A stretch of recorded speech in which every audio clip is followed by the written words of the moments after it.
Welcome to Invisible Strings, where we tug at the little threads that hold our lives together. From mental health and relationships to marriage, motherhood, and all the beautiful chaos in between. I'm Katie, your guide to navigating life's tangled web, one string at a time. Think of this as your weekly dose of insight, sprinkled with a bit of laughter, some heartfelt chats, and maybe even a happy tear or two. So, whether you're juggling a million things or you just need a break, let's untangle life together, because those invisible strings, they're what keep us connected. This is Invisible Strings. Let's get started. Hey friends, welcome back to Invisible Strings. If you are new here, my name is Katie and I'm your host. Today's episode is really special because I'm joined by my husband, Brad, the father of our 4 kids, and someone who's been in the thick of diapers, homework, meltdowns, late night Target runs, and bedtime prayers with me for the last, 16 and a half years. And this conversation is really about fatherhood and what it's taught us and how it's changed him and why the role of dad is more sacred than we sometimes realize. So welcome. Thank you. I'm really happy to be here. You happy to be back? Oh, yeah. What are you most excited about? They say, all the high fives I get. Everyone listens to it. Did you get a lot of high fives last time? Oh, yeah. That was a really good one last time. I really loved that. I loved that. How was Father's Day for you last weekend? Father's Day was a blast. Just got to be outside with the fun, relax, And something to do, but nothing to do. Yeah. And then Friday night we went to a checkers game. Yes, we did. That was fun. And what division of hockey are they? AHL. AHL. That's like minor league, right? Yes, ma'am. Okay. And why did we go and see the checkers game on Friday night? Because I thought it would be fun for the whole family. Yeah. Okay. And I didn't know it was going to go into 2 overtimes. It's the longest night ever. But it was cool because they are in like what is the equivalent of the Stanley Cup. It was like a step up from like high school hockey, I would say. Quite a few steps. A whole staircase. Yep. Yeah. I am so happy that you said yes to me again, even though I forced you. And I was so excited to celebrate you last week. It was really fun. Going to Union Exchange was super fun and just hanging out, and it was a good time.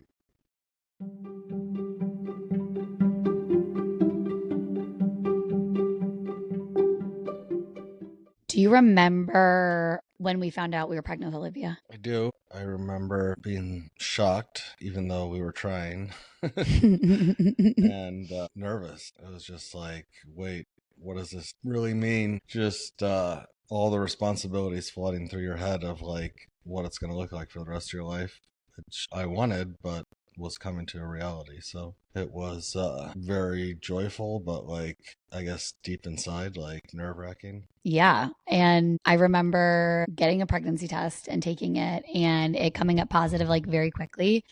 And I was like, oh my gosh, it's positive. And you were so excited. Yeah. And you had to take like 20 more tests just to make sure it was still positive. I'm like, okay. I think you're really pregnant. I think we're good on pregnancy tests. And I wouldn't at that point, because like baby number 1, like I'm not going to buy the dollar store pregnancy tests. I'm buying the $25 pregnancy tests. Yeah, I remember that. Because I came home, I think that night, I went out and I bought like the generic like 3-pack, and then you went back to the store and bought one expensive one that digitally told you you're pregnant. I remember being so excited, and then like 2 days later I was like, oh my gosh, there's like a human growing inside of me. What? And we waited till 20 weeks to find out what we were having. And remember, we thought the whole time we're just gonna have boys. We're like just gonna have boys, and we were so excited about it. It was totally fine. And because you came from 3 boys, and then your dad came from 5 boys, and there just wasn't very many girls in the family. So we were just like, okay, it's gonna be a boy. Great. So 20 weeks rolls around and we get to the doctor's appointment, and she looks at everything and she's like, baby's really healthy, looks great, measurements. And then they said, do you want to know the gender? And we were like, yes. I'm like waiting, looking at the screen. Where is the penis? Like just waiting for it. And I'm not seeing it. And I'm like, all right, I guess I don't really know what I'm looking for. And she was like, you're having a girl. And I was like, what? I know. We were both shocked. We were so excited. Yeah. Because I would be happy with anything that was healthy. But I had secretly prayed for a little girl, just one. Just can I just have one, just one little girl? And I think my favorite part of having babies every single time we had a baby was seeing you get to hold that baby for the first time. Yeah, wish I could do it again. I know. Sorry. I made him get a vasectomy after number 4. But that was that.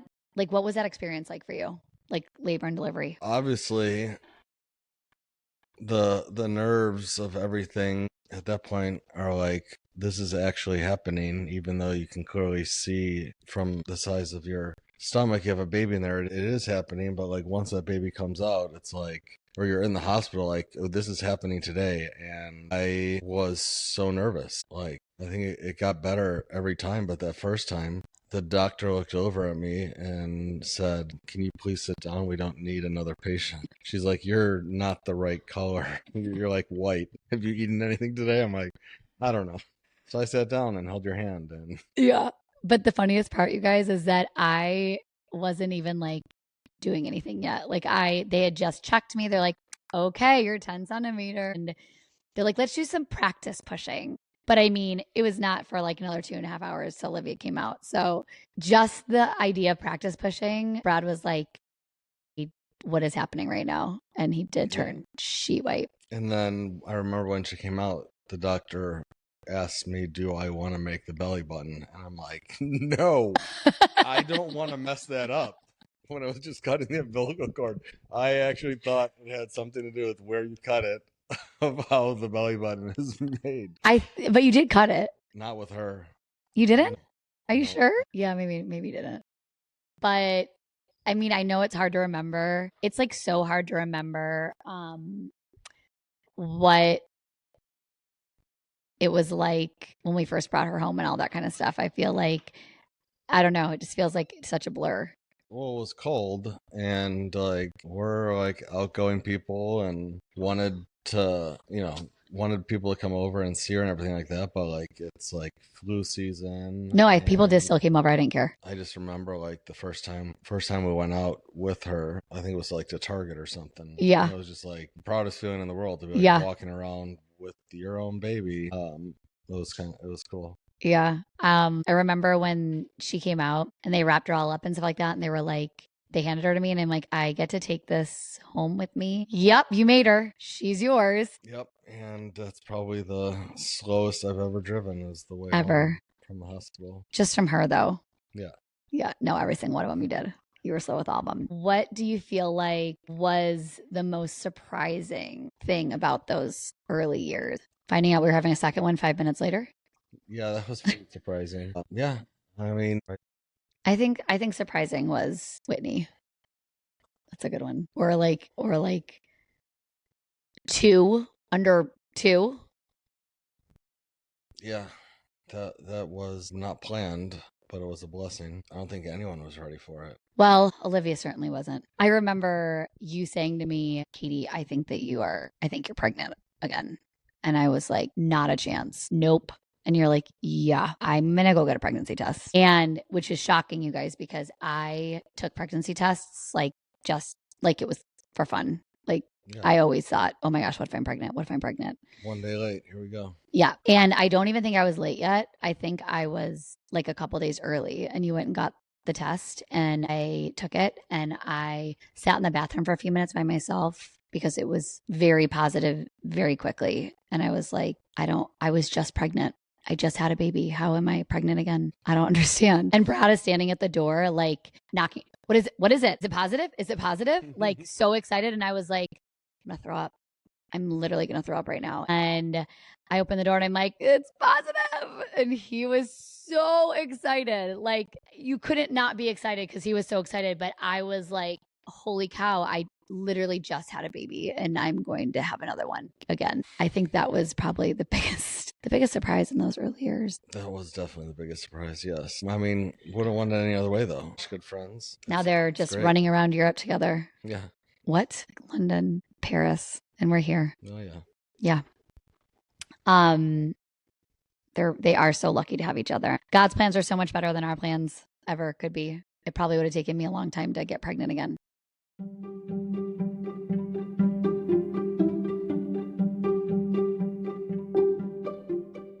Did you feel prepared? No, I absolutely did not feel prepared because I didn't know what to expect, really. But I was prepared. You were like natural. Yeah, I think it's just like a natural instinct of fathers, just like mothers have theirs. I don't think that it not necessarily comes naturally for everybody, but go on, Luna. But it definitely came naturally for you. Like I said, like it wasn't even. Did you feel like you were gonna break her, or I just felt like the minute they put Olivia in your arms, you were just like, it was just so incredibly natural for you. You were always so good with kids. Yeah, it was easy. She was ours. Still, if someone hands me their baby today and lets me hold it, I feel like I'm more nervous because it's not my kid. Yeah. And with all of our kids, it was like they were part of your own body, and they just like Yeah. melted in, and it was natural. And I didn't feel. I mean, I felt as prepared as I could feel, but nothing can really prepare you. I don't think. no, I mean, not the first one. You can read a book about what to do and how to do it, but add that with all the emotions that you're going through, and it's totally different. And I think I felt like right away, like, I don't want to mess this up. Yeah, I still say that every day. I don't want to mess this up. It's like we continue to refine it all the time. Right. And then you're like, okay, well, you're definitely going to go to therapy for that. So sorry. Well, mess today up. Well, really sorry. But all we can do is apologize and try to be better. But just being like totally aware of how unprepared I think we still are. Oh, yeah. I mean, got college in 2 years. Are we prepared for that? No, but we'll tackle it when we get there. What were your favorites? What was your favorite stages of like the toddler years with the girls? I enjoyed all the stages. Liked when they were playing with dolls. I liked when they were talking about pronouncing words funny. What were some of the words? William said, "Mommy, I keep you forever." Do I make you happy? Do I make you happy? That was probably the best one. Oh gosh, Whitney's voice was so cute. She had the best voice. I mean, they all did. I remember when we had Olivia and Whitney, we decided, all right, we want a third. Have a third baby. And you're like, great, let's do it. And we got pregnant with William pretty quickly. And I remember again going to the 20-week ultrasound, and again, baby's healthy, everything looks great. And do you want to know what you're having? Yes. And at this point, I think you thought we were just going to have girls. Now, like, we're just having girls. This is it. She said, "You're having a boy," and your face went white. But you were smiling. But I was so excited because I was like, okay, we don't have a boy yet. This is going to be amazing. But I feel like your feeling of having a boy right away was scared. Yeah, totally different game. Yeah, my mind was like, all right, 2 girls. We're going to have another girl. This has been so fun. I'm a great girl dad. This is perfect. Let's go have another one. And we'll just have like 3 girls. And just, that was, yeah, super surprising. And then just, all the fears of like, okay, now a boy's going to come. And that's like a whole nother set of fears. Boys do different stuff and more rambunctious, and they can be crazy. Remembering myself as a boy, and I'm like, oh my gosh, this is going to be a whole nother experience. And it has been. But when I asked you when we got home that day, I was like, what's wrong? And you're like, I do not want to mess up this little boy. Yeah, no, I think girls try to be like their mom and boys try to be like their dad. Like anytime you ask a kid in like grade school, who's your hero? 50% of them are like my mom or my dad. Yeah. And really it's like every kid's hero is their mom or their dad. It's just whether or not in that moment they're thinking about that, or some sports game they saw, or their sports hero. And but every kid at a young age is like, I want to be like my mom or dad, because you think they're the like most important, smartest people in the world. So why wouldn't you want your child to be like you? Or do you remember when I know that your relationship with your dad was not good at the time at all? Um, I think that you were going to therapy at that time to deal with that kind of all that stuff with your childhood and stuff like that. So I think that you also felt nervous that you were going to, mess up your sons the way that your dad hurt you. Yeah. I mean, that was a huge fear because, growing up, all I wanted to do is be like my dad, do what he was doing. And, there were good things, but then just a bunch of other stuff that was, I don't want to be like that. And I feel like just have been raised by him, I have the tendency to do those things. So I'm like, that's like, find out you're having a boy, you're like, this has to work now. I have to be perfect, which never happens. But, over time, you just learn that it's not about being perfect, but it's about being present. being present, asking for forgiveness when you do something wrong, sitting down and, like, actually explaining to them, not just saying, I'm sorry for doing this, but like actually have a conversation with them. This is what I did wasn't okay. I shouldn't have yelled at you like that.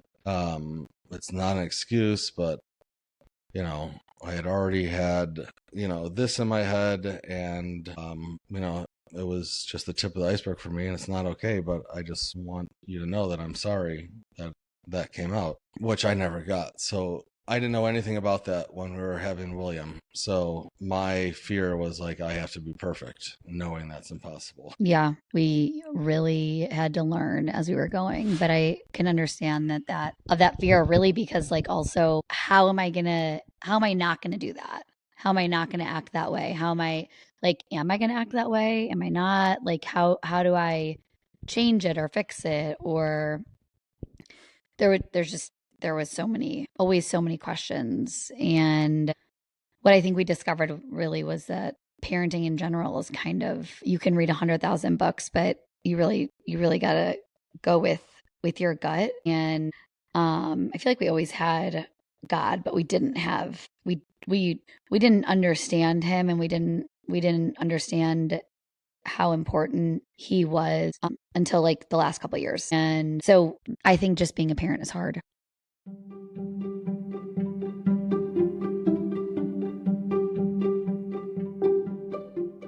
I feel like as a man, your responsibilities are even, I'm not going to say they're harder, but I think that they're just different than the feelings that we have as women. We're innately just more emotional anyways and empathetic, and that's harder for men, especially if you've been raised by a man who didn't have any empathy and show emotion. So it's hard to do that yourself. And that opens up like a whole nother area of probably stuff that felt uncomfortable for you to have to work through.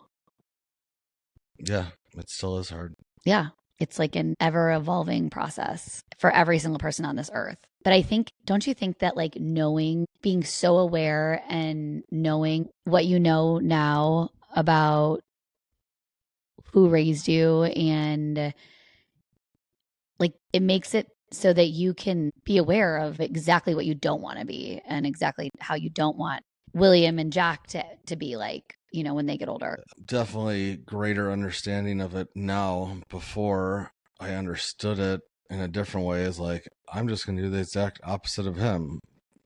Like the other end of the But spectrum. like, that wasn't really the truth. I was do the same things as my dad would do, but like be emotional and be intentional and be empathetic, and allow my kids to have an opinion and make choices and not control every single thing they do, which is just being a dad without being a narcissist. I think it's hard for a lot of men though, also. Like even if they weren't raised by like a absolute narcissist. Like I think it's hard. I mean, we see it all the time. We see it in sports, we see it in school, and it's just some of these dads that want their kids to have so badly what they didn't have or excel so badly in the same sport or the same career that they had.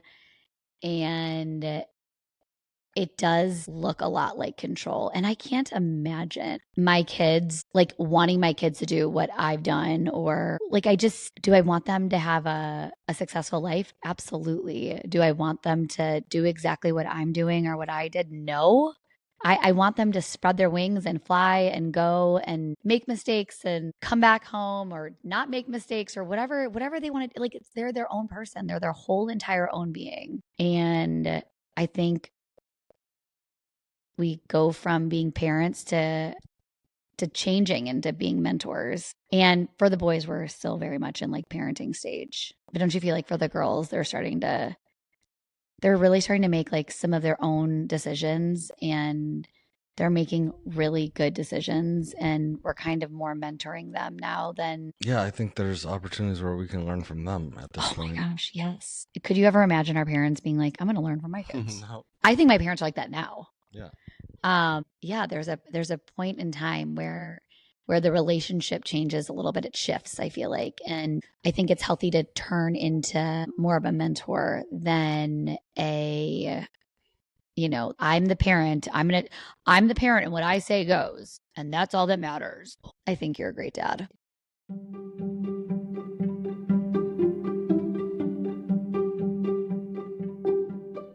Okay, so we wait another 2 years and we're like, okay, let's have our fourth. And I think at one point I was like, can we just adopt? And then like, can that be our fourth? And you're like, no, we need to have four and then we can adopt. And I was like, okay, fine. And Jack, again, we wanted him and he came and he was so special. I think that I knew he would be the last baby I would carry and the last baby that we would make. And I remember this baby, we found out that he was a boy over the phone because I was going to be 35 when I gave birth. So they're like, you're geriatric. So you need to do all the testing to make sure the child is okay. And I'm like, well, regardless of what the testing says, I'm not going to do anything about it either way. But okay, can I find out the gender earlier? They're like, yeah. I was like, cool, let's do it. And testing came back fine. And they're like, you went out of town that day. And you're like, call me the minute they call you. And they're like, what do you have at home right now? And I'm like, 2 girls and a boy.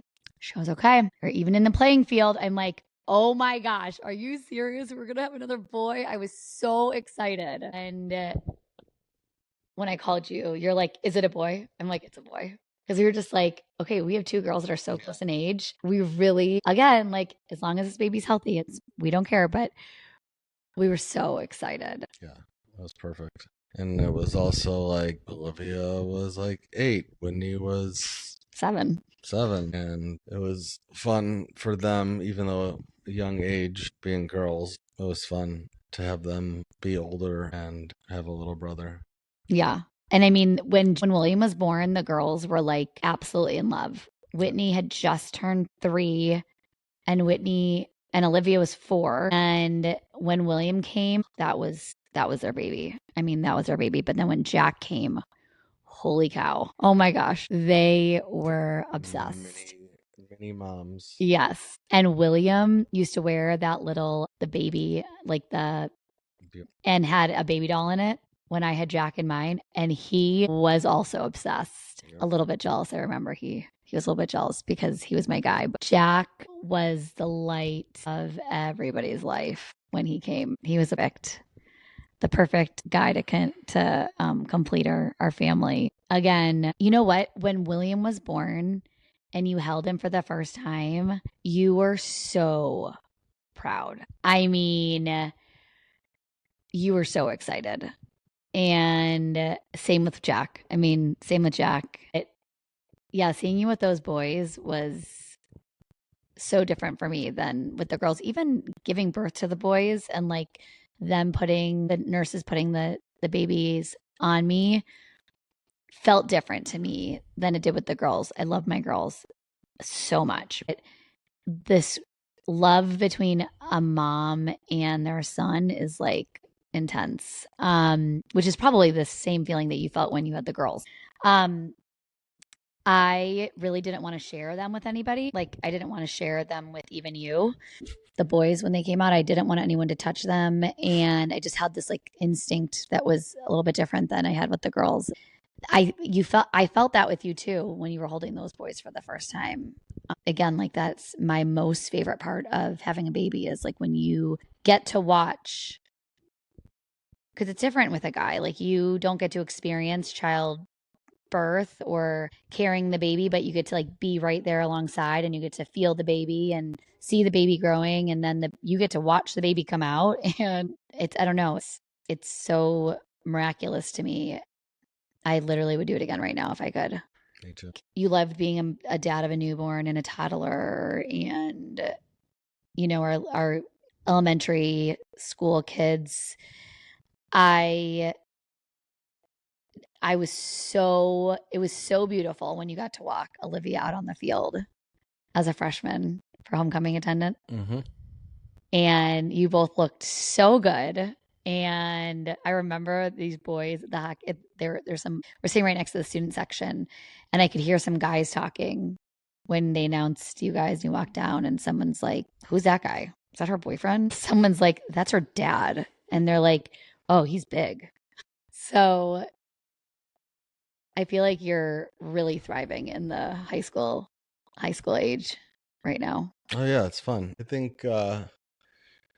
think this is, well, I could say it about any time, but like, because every stage is different. But this is, again, a really fun stage because the girls are in high school, William's heading to middle school, and Jack is in grade school. So we're getting like all three experiences in the same year. And it's going to be fun because the girls are doing their cheerleading thing. William's going to be doing football. Jack is soccer. They all have their activities and they're all wrapped up in them full time, and it just keeps us busy, and it's fun to watch them, and they all have something going on, so it's not like, oh, we're all just going like when the boys were little and they didn't have anything. It was just like girls, girls, girls. But now it's like everyone has something all the time, and we get that time to go watch them for each of them, so it's a fun time. But also their friends, like the girls' friends, are really fun to be around. Yeah. Like we're learning a lot from all of them. And now you are going to be coaching or assistant coaching the girls' varsity basketball team, which is so cool. And yeah, I just feel like you're definitely thriving in the dad department with some high schoolers. Like the kids all like you. And Yeah, I mean, everyone always says, "Oh, you're the fun dad. You're always happy." Yeah, I just want people to feel good about themselves and be happy all the time. That's what I want. yeah, you're a good influence.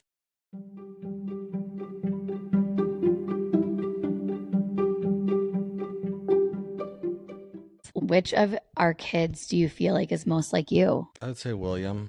I just think like a lot of the way he acts and what he does and all that.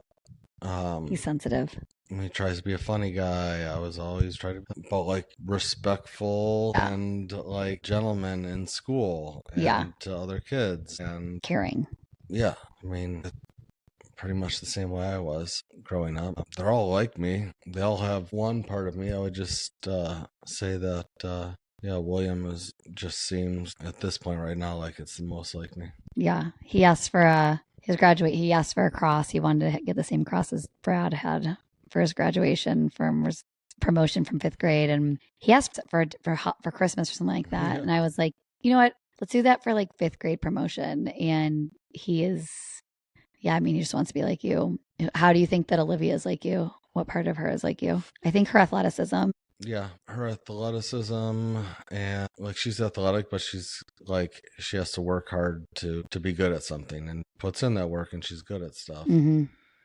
And that's just for like a lot of stuff. Like obviously she's like naturally talented at dancing or anything involved with dancing. That performing. comes natural to her, but yeah, like she will work hard at something to be good at it, and that's how I was. I feel like Whitney is like a love for music. Yeah. Is definitely how Whitney's like me.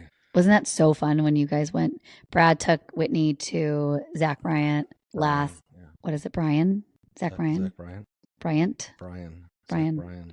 Okay. And they both like really loved that artist. They got tickets. Whitney got you tickets? Yeah. Yeah. Whitney got him tickets for his birthday or something. What was it for? Christmas? I think it was Father's Day because it was right before we went to Rhode Island, and then I found the tickets while we were in Oh, Rhode Island. yeah. So he takes her and they go down to Atlanta and he has like points and stuff from traveling. He ends up getting a hotel at the Ritz Carlton and she got the most amazing outfit, jean outfit with like bedazzled. And it was so pretty. Some cowboy boots and he was like her little bodyguard and you ended up getting tickets right there on the floor. Yeah. Pit tickets, we got there as early as we could, and so we were probably 3 or 4 people back from the front, but really close. It It was fun. looked amazing. And they had the best time doing all the things, meeting people and singing your hearts out. And I definitely agree with that. And then what about Jack? Jack's not like you at all. I'm Well, just kidding. everything is a competition. Like he tries to win everything, and But he doesn't care if he doesn't. yeah, I don't care if I. You do. I don't. Yes, you do. I don't. You're doing it right now. You think I do? No, you do. You're right. You win. I know. And I'm gonna be honest. I always wanted to play soccer. Really? I did. That's all I wanted to play growing up. Are you serious? I thought I told you that. I don't think I knew that. My parents, I said a swear word to one of the Oh. neighbor's nannies, and she told my parents, and it was like, well, you can't do soccer now. Like that's right, you were I was signed up for it. And they just didn't want you to play anyways. I play soccer. Well, your son can play soccer. So he is so fun to watch. And he's always smiling. It means the child ever not smiling. No, he's always happy, always smiling. Loves hanging out with his friends, loves hanging out with his sisters and William and he's down for a good time. Surfing, swimming, running, doesn't matter. Yeah. He's down. It's going to be so weird when the girls are gone and William's gone and it's just us, Jack. Okay. What is one thing you hope that each of our kids knows deep down because of the way that you fathered them? But I would do anything for him, no matter what the situation, and I'll always love him. That's 2 things, but yeah. And you always show that you love them. So they always know. They don't ever have to guess. People say that parenting teenagers is so hard.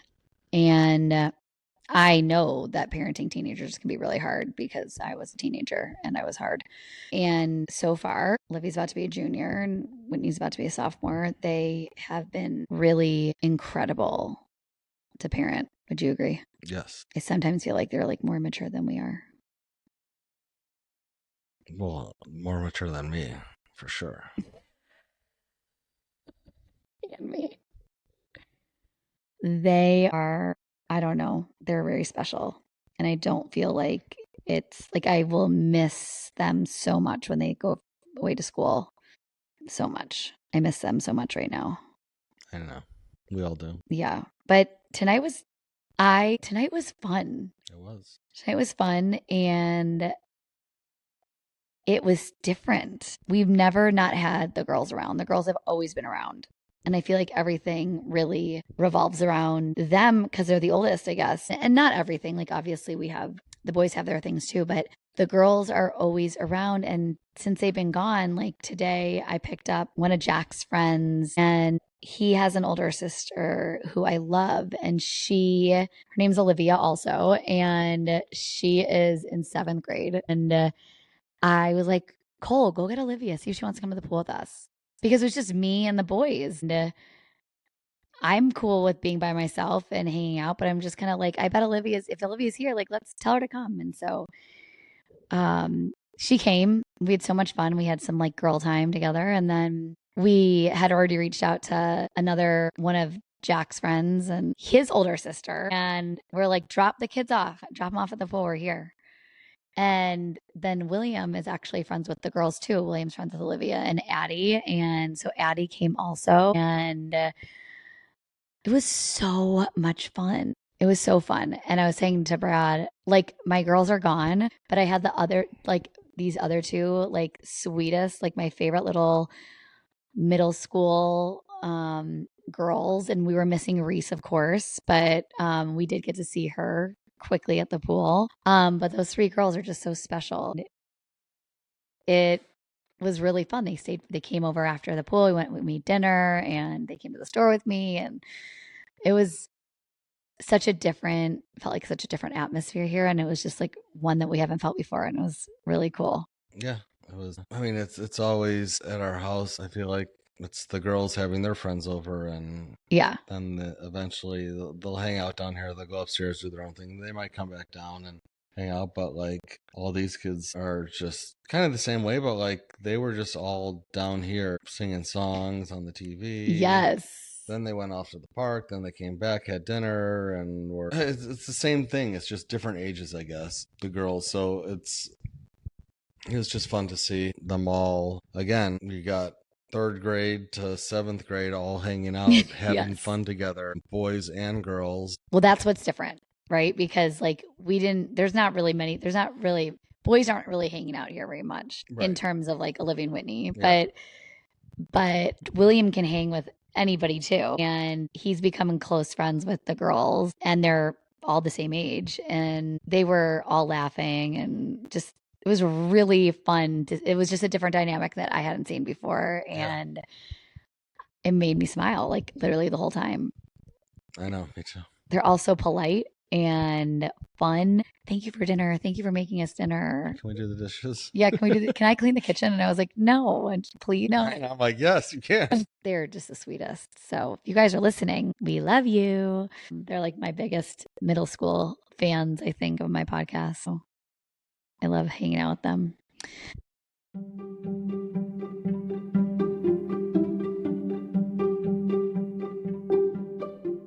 So we were talking before about our faith and God and how we've always had faith and we were both raised at church, but I don't think that my faith really meant anything to me until the last couple of years. And I think that probably the same for you, would you say? Yeah. How do you feel like your faith has shaped the way that you raise our kids? I think my faith has just made me raise be a lot like I was raised, right? Be respectful, love everyone. Like what you say actually matters to someone. And I mean, if you can just love everyone like you want to be loved, or like Jesus loves you, things are going to go pretty good. There's still going to be hard times because no one's perfect. And I think just trying to lead with that with them in all situations has been pretty successful. Yeah. So what would you say that you pray over our kids the most? I pray that the most over the kids that their relationship with God will grow stronger every single day and that they'll be more like him every single day. Yeah.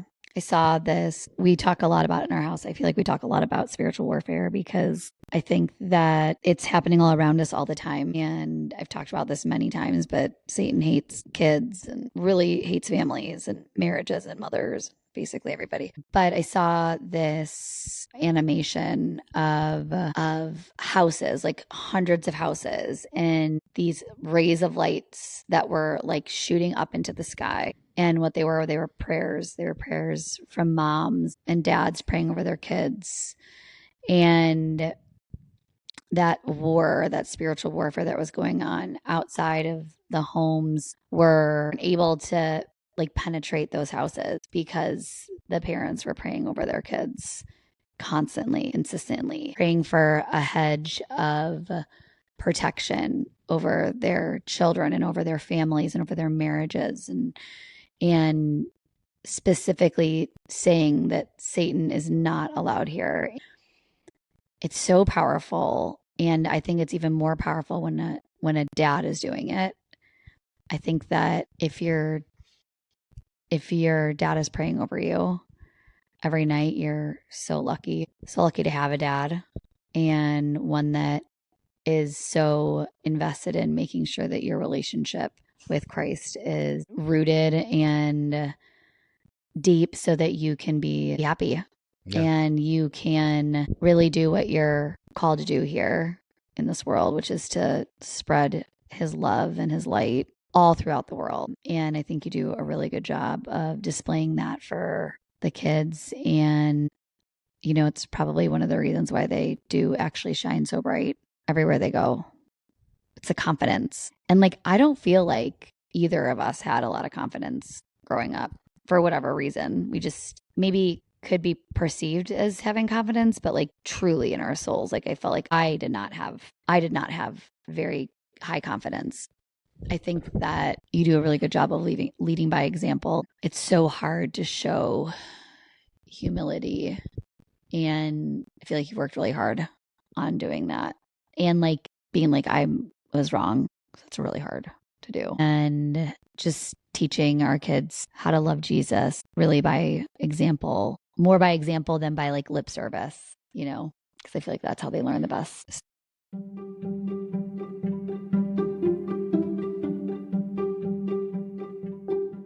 I thought this would be really fun before we close out with our final thoughts, but I wanted to do a really quick dad lightning round of rapid fire questions with Brad. Are you down? I'm up for it. So funny. Okay. What's your go to dad meal when mom's not home? Pizza. Pizza. From where? Cianos. All right. Favorite kid snack you steal when no one's looking? Ice cream. Yep. What's your favorite flavor? Chocolate peanut butter. How many times have you actually watched a full kids movie without falling asleep? Enough times. Yeah. I feel like you're pretty good at that. What's your most used dad phrase? Money doesn't grow on trees. Ask your mom because I said so. None of those. Those are so lame. I don't. I would punch myself. Punch myself. I don't think you have one. Go to bed. That's yes. Did you brush your teeth? Yeah. Did you put on deodorant? Okay, if our kids had to describe your fashion style in one word, what would they say? Needs help. Homeless. What did you say? Needs help. Oh my gosh. Okay, what's the most dad thing you've ever done? Okay, what's your hidden talent that none of the kids appreciate enough? You guys, Brad is such a good singer. Can you give us a little Oklahoma? Nope. Do it right now. Please, just a little bit. Do it.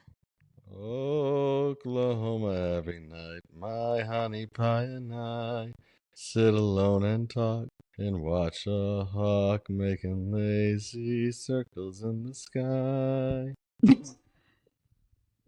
Makes me so happy.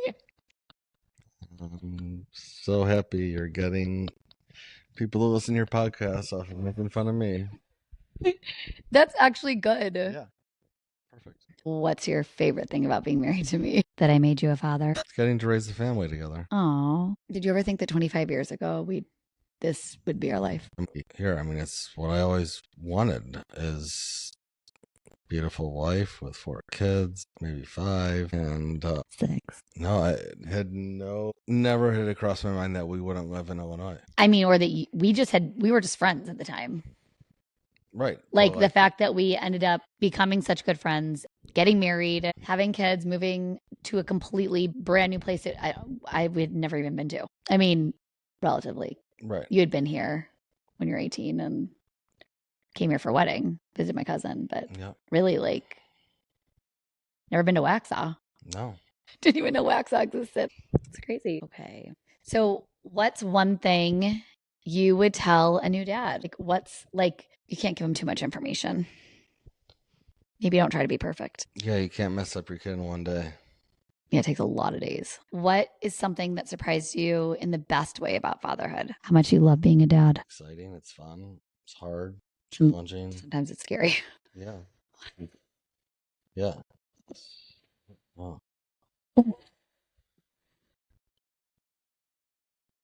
Yeah, I love it. I guess you probably think the definition of a successful father is different now than it was when you first started out. Yeah, I thought a successful father starting out was just someone who made a bunch of money and paid for opportunities for their kids. Yeah, so much more. It's pretty exciting every day. I think the most exciting thing is just I'm amazed every single time I watch our kids do anything, whether it's dance or cheer or track or football or soccer, baseball, and just in total awe of like we made these people and now they're making a difference in the world. It blows my mind. My mind is so blown that the girls are in London and they're not even calling us. Isn't that the greatest thing ever, though?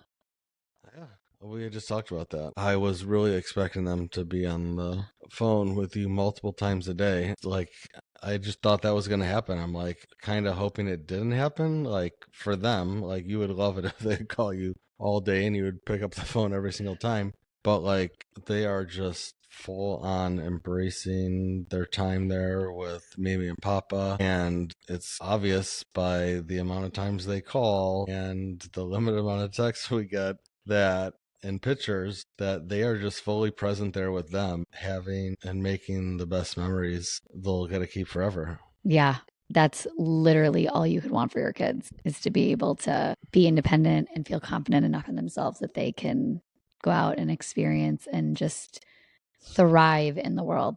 That's like the ultimate goal, I think. That should be like our ultimate goal as parents is to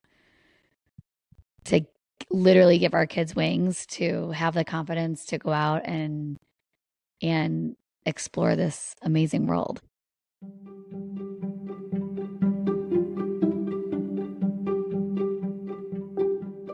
So I am so thankful that you came back on and let me interview you and pick your brain about being a dad. So thank you for doing that. Thanks for having me and being a good picker. That's stupid. Be a good picker. You pick my brain. It's a dad joke. No. No, just a Brad joke. Yep. And we love you so much. And we're so lucky to have you. The kids are so lucky to have you as a dad. Really appreciate that. And I really appreciate that I'm the first guest that you've had on twice. So thank you for that. You're welcome. I'm going to have you on again at some point.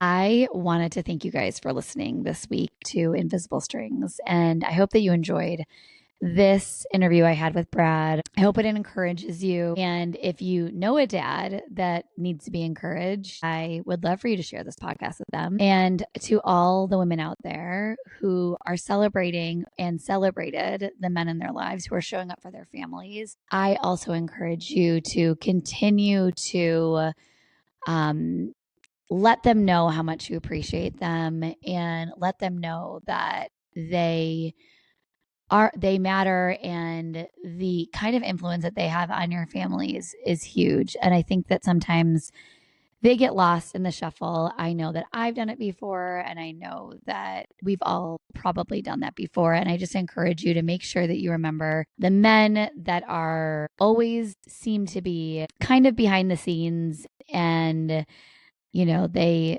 catapult us into the spotlight. And I think it's important that they continue to feel encouraged and loved and not forgotten. So to all the dads out there doing the work, staying soft in a hard world and loving their families well, we see you and we love you. And we hope that you had a great Father's Day. To the dads out there doing the work, staying soft in a hard world, loving their families well, loving their wives well, not always being the center of attention. We just want to let you know that we see you. We appreciate you and we love you. And we hope that you had a great Father's Day. And we hope that you feel appreciated every single day. Because of you, we have our beautiful families and we appreciate you. We hope that you had a great Father's Day. Thank you for joining me today on this episode of Invisible Strings, where we've tugged at a few threads and hopefully left you with a smile and something to think about. Remember, life's connections might be invisible, but they're oh so strong. If you enjoyed today's chat, don't forget to subscribe, leave a review, and share it with someone who could use a little string pulling in their life. Until next time, keep those invisible strings intact, and I'll see you back here soon for more heartfelt conversations and a dash of fun. Stay connected, stay kind, and keep untangling.